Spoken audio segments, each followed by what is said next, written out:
Ontario Reign announcer Josh Schaefer was on the call for the 2022 Rookie Faceoff, and we'll get his thoughts on that event and the performances of some key young players like Quinton Byfield, Brandt Clarke, and Martin Chromiak, plus what the Ontario Reign are going to look like for this season. All that coming up on this edition of Locked On LA Kings.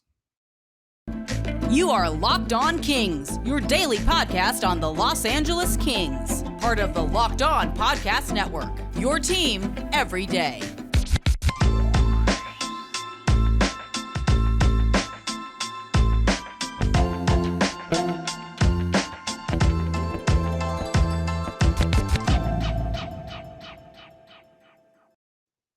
Hey, Kings fans, welcome to Locked On LA Kings, your team every day. Thanks for making Locked On LA Kings your first listen every day. We are free and available wherever you get your podcasts and on YouTube. Please like and subscribe if you're enjoying this content. I am Eddie Garcia, your host of Locked On LA Kings. I have worked in sports media for almost 30 years, for the past 20 plus years at the Fox Sports Radio Network, where I'm a co-host, sidekick reporter, and NHL insider. Also co-host of the Puck Podcast, a weekly NHL review show that's been putting out content for the past 16 years. And of course, more importantly to you, a very passionate, longtime LA Kings fan. We are excited to welcome in the voice of the Ontario Reign. He is Josh Schaefer. Josh, you and Daryl Evans were on the call at the 2022 Rookie Faceoff in San Jose. And obviously, it's a small sample size, but we can only talk about the games that have been played. Watching the broadcast that you guys did, I had a lot of positives to take away from the LA Kings. What was your general takeaway from their performance in the last few days over there in San Jose? Yeah, Eddie. Well, first of all, thanks so much for having me. Appreciate you asking me to come on. Yeah, I think the Kings, like you said, it's a small sample size, and what you can take away from something like that is you get to see the Kings prospects and even the camp invites playing against players of a similar age, of a similar skill set and quality, and I think that's what you can take away from this is. It's a lot different than seeing Quentin Byfield just thrust into an NHL lineup early on. Instead, he gets to go play against other top prospects from other teams, in the area. So I think that's one way that you kind of have to take it with a grain of salt. But at the same time, that's why we have these tournaments. I remember reading something a little while back. I want to say it was last year going into the rookie tournament where part of the reason why these things exist is because the Red Wings had all these prospects that just could not compete with the Red Wings players of the past back in the 80s and the 90s, and it just wasn't fair. So that's why they have these kinds of tournaments where they can go out and get involved with prospects from other teams. So with that being said, it is a small sample size, but for the most part, I thought the guys who you'd expect to go in and play really well, I think they did. And I think obviously Brent Clarke kind of stole the show. I'm sure we'll talk about him in a little bit, but Brandt Clarke was somebody that I thought was really impressive, and there were a lot of things to take away from his overall game. But then at the same time, there are guys that are Kings draft picks, are considered some of the Kings' top prospects that maybe didn't even show up on the score sheet necessarily, or score many goals in the 3 games in San Jose that I thought played really well too. Well, you mentioned Quinton Byfield, and I think he would fit into that category of what you just talked about. You were around him there. Obviously, you saw him in person. Just your takeaway from his performance. And we've heard that he's bulked up this season. Does he look bigger and stronger? Yeah, I think he does. I think he does look a lot bigger and stronger. Something that I think a lot of people noticed very early on with QB was, well, first in 2021 when he did play that season in the AHL with the Reign behind closed doors at TSPC. Obviously, he was not supposed to do that.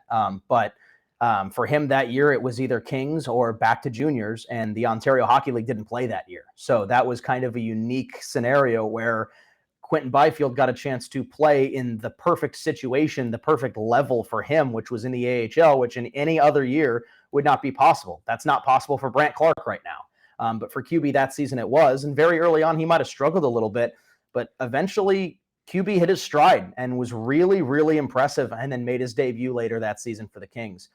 So that's kind of where we're at with QB going into this next season, where obviously he's battled some injuries. But for the most part, you can see the talent, you see the potential. It's just whether or not he's taking things in stride. And obviously if he's healthy, and right now he's healthy, he's bigger, he's stronger. And even if he's not, lighting up the score sheet in San Jose, I thought he looked really good. And obviously I think that when you look at a tournament where he's playing against a lot of guys his own age, where in the past he's dominated before, and he's maybe not lighting up the score sheet, I think that might bring about, a little bit of cause for concern among some fans. But for the most part, I thought QB was really impressive. He centered the top line in the games that he played.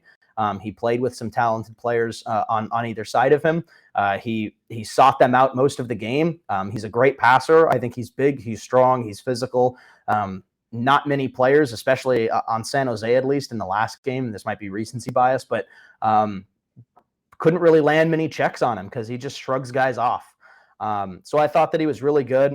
There were a few instances, in the neutral zone in the last game where he might have struggled to corral a puck, but it was the same thing for both teams. It felt like maybe the ice was a little bit choppy that last game, but QB I thought was really good. He was really impressive, and you just see that potential with him. Every time he steps on the ice, he seems to get a little bit better. You mentioned Brandt Clarke, and I did see him a little bit at the development camp, but getting to see him in game action, I was so impressed, obviously, with the way he was able to perform. He put up some numbers, scored a shootout game winner, and there's a chance, as you mentioned, that he could make the LA Kings roster this season. I would say if this is the first step in that process, that he certainly passed with what he did at the rookie faceoff. Yeah, well, he's certainly flashy, and those things that he does, those good things that he does really stand out.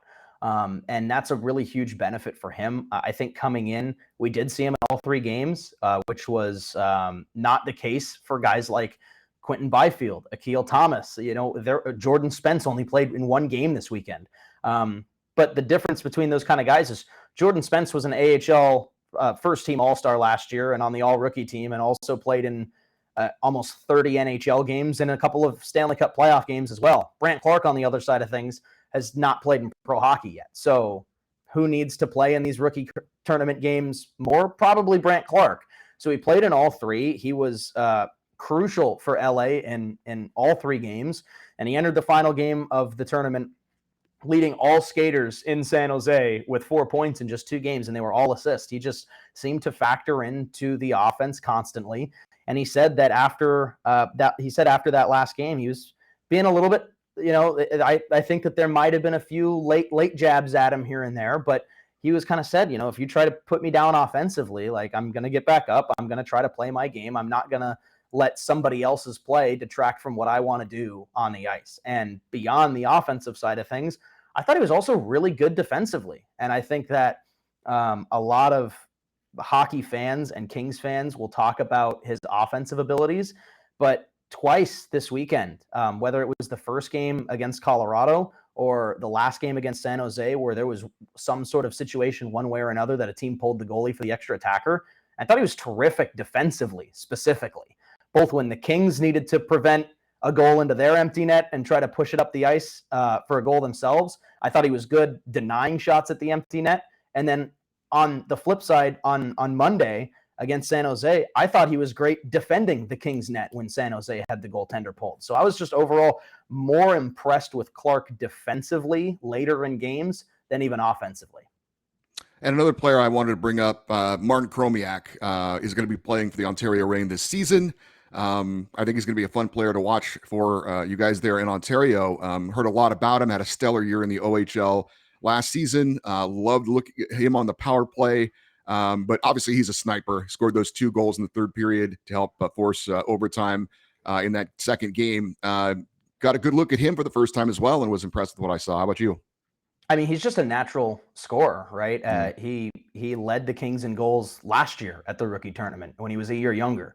And this year he comes into the rookie faceoff, and like you said, he scores 2 goals to kind of bring the Kings back in it against Vegas on Saturday. And he just has a knack for scoring. And, I helped out with LA Kings Insider this week. And one of my takeaways from a game is that he just gets better every time we see him. He seems to have that like genuine scoring touch that he has somehow gets better every time he steps on the ice for the organization, whether it's at dev camp, whether it's at the rookie faceoff, whenever. He just seems to get a little bit better offensively each time. And he was a late round pick too. And even the year that he was drafted, there were a lot of, analysts who seemed to think that he could be the sleeper pick of the draft. And right now, I don't know who else was in that draft, at least off the top of my head, who I can name, who might be a bigger sleeper pick than Martin Chromiak being picked as late as he was and coming in. I think he's going to be pretty good for Ontario next year. So again, he's young. He's got a lot of things in his game that I think that the Reign coaching staff, led by Marco Sturm, is going to try to refine a little bit. But he's a natural goal scorer, and I think the Reign are going to be looking for that from him. A year after they were the best offensive team in the league, we expect him to make his debut for the Reign this year and stick around all season. I think that's going to be a great scoring touch to have for the Kings organization in the AHL. We've got more with Josh Schaefer, the voice of the Ontario Reign, in a moment. But first, I need to tell you that betonline.net is your number one source for pro and college football betting needs and sports info this season. Find all the latest football league developments, game matchups, news, and podcasts. BetOnline is also your continued source for all your sports wagering information, including live betting, esports, and scores. It's the fastest and easiest way to check in on all your favorite sports and events like baseball, MMA, boxing, and golf. Head to betonline.net today or use your mobile device to learn more about the trends and action that is BetOnline, where the game starts. More with Ontario Reign voice Josh Schaefer. And Josh, the only downer I thought for the LA Kings coming out of the rookie faceoff was the fact that Alex Turcotte, who was initially on the roster, ended up not being able to play. I know you are not a doctor or a trainer, but he's dealing with those 2 concussions from a year ago, and we're all keeping our fingers crossed that he can get back on the ice sooner rather than later. I know concussions are not like a shoulder or a knee. What are you hearing as far as maybe when he can be able to get on the ice this season for the Ontario Reign? Is there optimism, or is it just a day-to-day thing because of the concussion? Yeah, I don't know. The only thing I can really go off of is kind of what I've heard from Marco Sturm, and it's the same thing he said the other day before the team left for San Jose, which was, he is not ready to go yet. And again, they're going to be patient with him because just like Alex needs to be patient, the organization does too.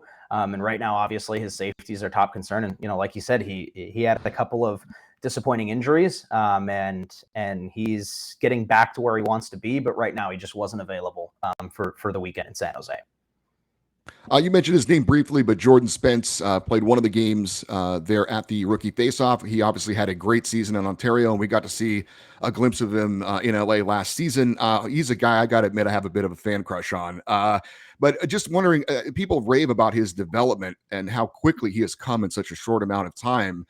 It just seems like almost a foregone conclusion that in the near future he's going to be playing at the NHL level. Is there almost a sense of pride? I know Sean Dursey is another example of a couple of guys that get called up in situations that maybe they weren't ready for. Maybe they've been brought in sooner rather than later because of injuries. Is there almost like a sense of pride when you see these guys develop with Ontario that they jump up with the NHL level and play so well? Yeah, and it's interesting because obviously you want them to go and play with the Kings. That's why the Reign are here. That's why we're all here, is to cover the Kings of the future. But at the same time, you get late in the season and you're thinking, man, if we had that Jordan Spence quarterback in the power play. But yeah, I mean, Jordan's a unique player. He again was not he wasn't really he was a middle rounder. I think last year maybe a lot of people were surprised to see what he could do. I think there are a lot of people who worked for the organization or who followed the team very closely in the prospect pool who weren't really surprised at what Jordan Spence was able to do last season. I mean, he came on. I would talk with Jared Shaffrin, who's the Reign insider. We would talk before we'd go on the air every day and be like, all right, if somebody's scoring a goal today, who is it? And I just went out on a limb and said Jordan Spence for probably 10 straight games until it was Jordan Spence.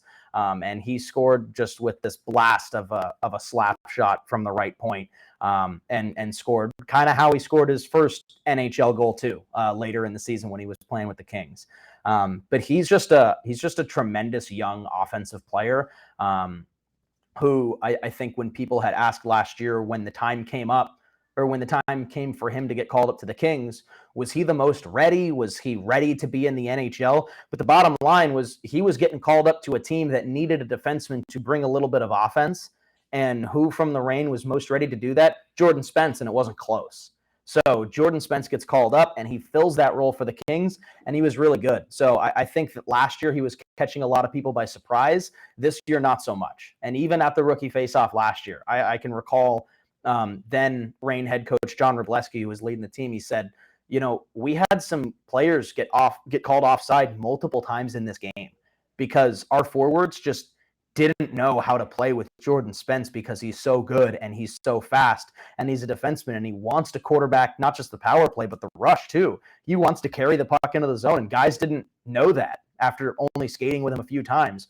Now that's not really the case. I mean, the guys want to play with Spence. He's a leader both on and off the ice, and he's only like 21. We've talked obviously about a couple of talented players that we think we'll see in LA in the near future. And any thoughts on any players with the Reign that we haven't mentioned? And look, the Kings lineup looks like it's pretty set. I don't know that there's a lot of opportunities for guys necessarily to make a big jump into the lineup this year. But as we saw last year, injuries are something you can't predict. And when they happen, you need to have guys that can fill holes. Is there any players that come to mind that are likely going to be with the Reign this year that, if called upon, you think could contribute with the Kings this year? Yeah, absolutely. And somebody that we did see very, very briefly in LA last year, and somebody who actually wasn't at the Rookie Faceoff this year is Samuel Fagemo. Sammy has a ridiculous wrist shot. He is somebody that I think could fill in on the Ontario power play very nicely now that Martin Furka is no longer with the team. But Sammy is a very good offensive player. He really, came into his own last year. Especially later in the season too. He's somebody that I think, you never want to talk about injuries. You never want to anticipate injuries, but of course they happen.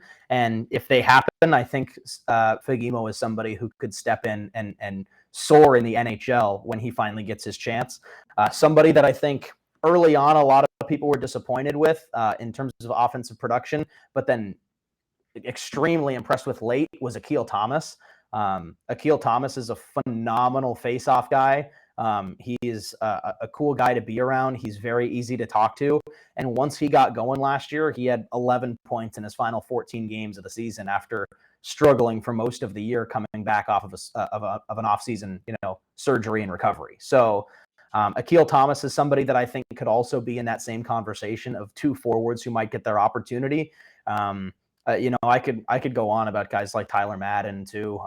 Tyler Madden last year obviously missed some time, and the year before missed some time, but he's somebody that's got a really sneaky wrist shot too, who could contribute in the future. And then at least on the back end, I think the first person that comes to mind, other than the guys we've already talked about, is probably Helge Grans. He's very young, obviously. He's somebody who played pro hockey last year, and we anticipated him leaving for 2 weeks to go to World Juniors. That's how young the guy is. But he's big, he's strong, he's physical. And when he played a full pro season last year, being one of the younger guys in the division, in the AHL's Pacific Division, he was somebody that was tested a lot. He had some challenges, and he learned a lot too. And I think that he's somebody that within the next couple of years might get a look from the Kings. More with Josh Schaefer in a moment, the voice of the Ontario Reign. I'm going to ask him about, we've talked about players going from Ontario to LA. I'm going to ask him about somebody going from LA to Ontario. But I need to remind you to not forget about Locked On NHL, which is the podcast that covers all your league-wide NHL talk with a rotating cast of local hosts from the Locked On NHL channels, breaking down the biggest stories in hockey 5 days a week. Subscribe for free on your favorite podcast or watch on YouTube. That is Locked On NHL.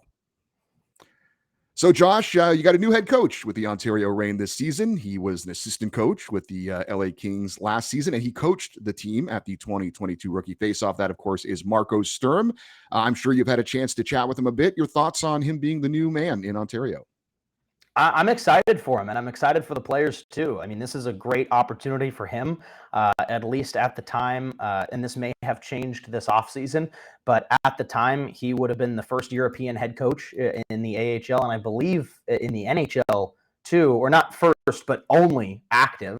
I believe there was an interim head coach in Rockford who may have been named full-time. I can't remember, but that's really cool for Marco. I'm excited for him to get that opportunity behind the bench. Obviously, he had coached with Germany in the past as a bench boss, and he played a lot in the NHL, so he knows what he's talking about. And also, having been with the Kings the last few years, and I think that's the biggest thing about it is the Kings have this unique opportunity to get players from their minor league affiliate who they share a wall with at Toyota Sports Performance Center. Not everybody has that.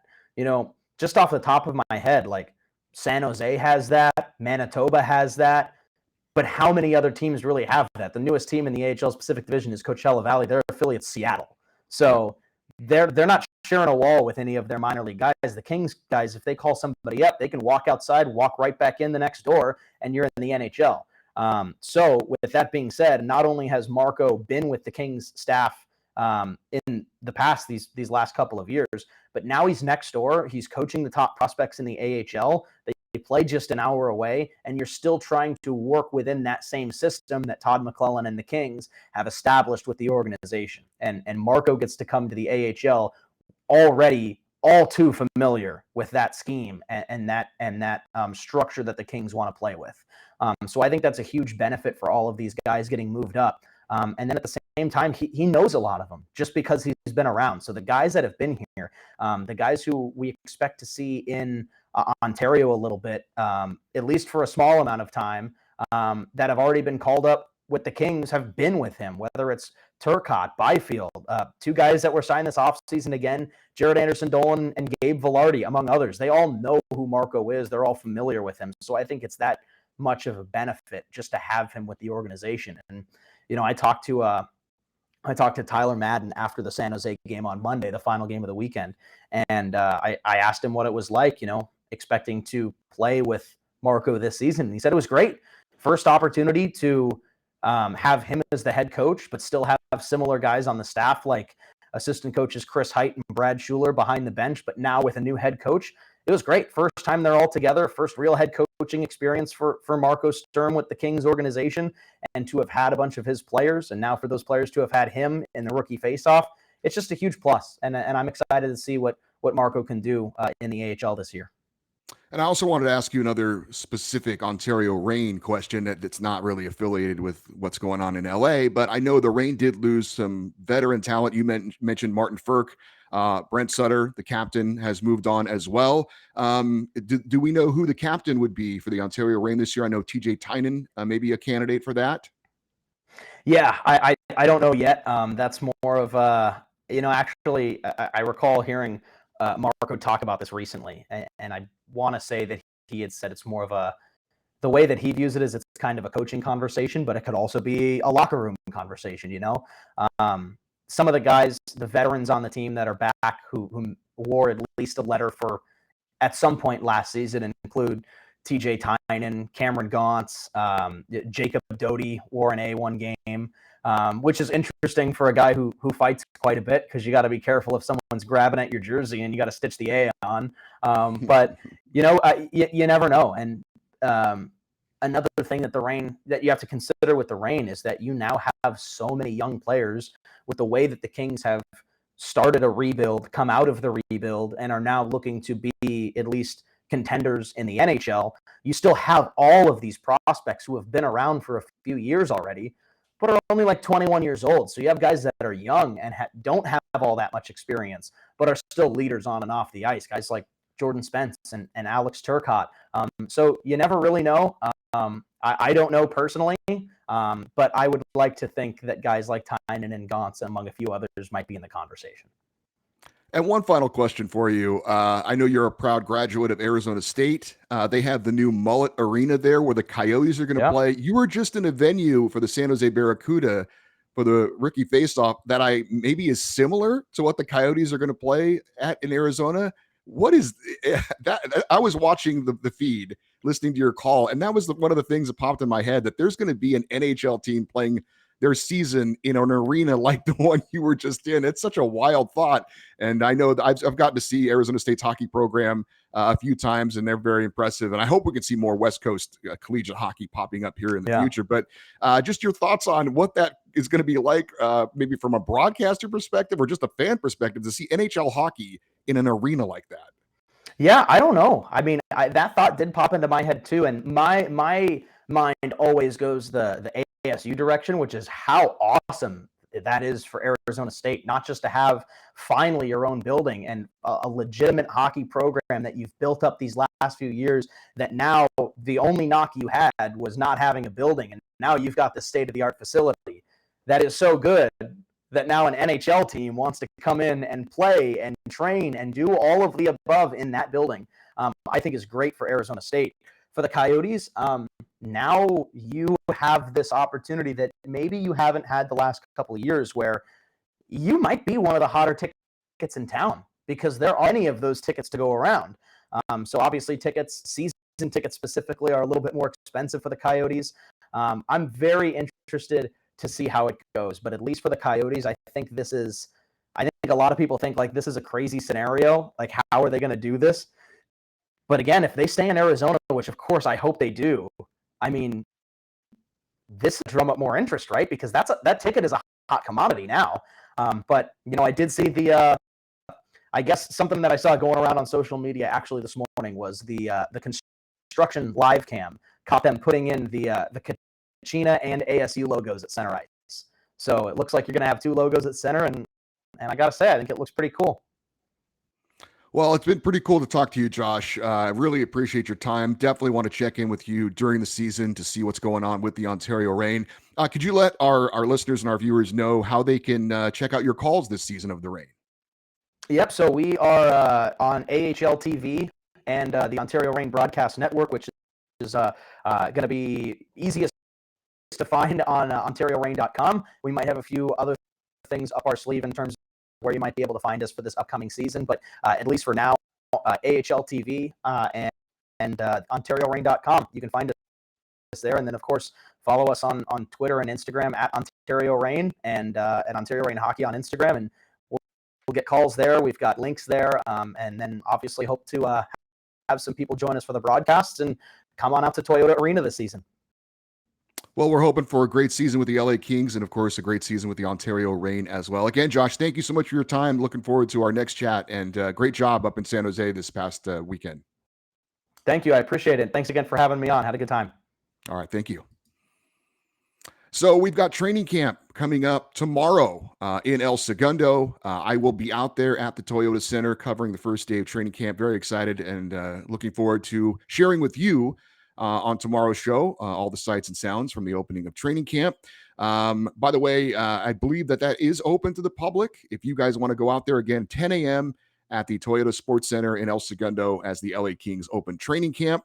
If you're planning on going out there, frankly, and you want to say hi to me, feel free. I'd love to meet any of the listeners and viewers out there coming up. You can also email me if you want, lockedoneddie, EDDIE, at gmail.com. Or, yeah, that's right.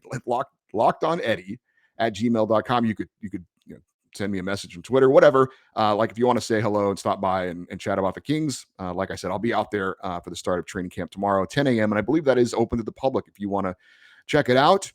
So we're only 4 days away from the LA Kings preseason opener and 20 days away from the LA Kings regular season opener against the Vegas Golden Knights at Crypto.com Arena. And the first steps are taking place this coming Thursday at the start of training camp. Really excited about it and looking forward to tell you what I see and what I hear and what's going on at training camp on tomorrow's show. To keep up to date on this show and everything going on with the LA Kings, please follow us on Twitter. We are at Locked on LA Kings. And again, if you have any questions for our Friday feedback segment, the email address is lockedoneddie, EDDIE, at gmail.com. Thanks for making Locked on LA Kings your first listen every day. Now make your second listen Locked on NHL. Locked on Experts give you a daily 30-minute podcast of all things NHL all year long. Stay up to date on everything in the hockey world. Locked on NHL, your daily 30-minute NHL podcast. I'm Eddie Garcia. Again, thank you so much for watching Locked on LA Kings. And as I always remind you as we wrap it up, go Kings go.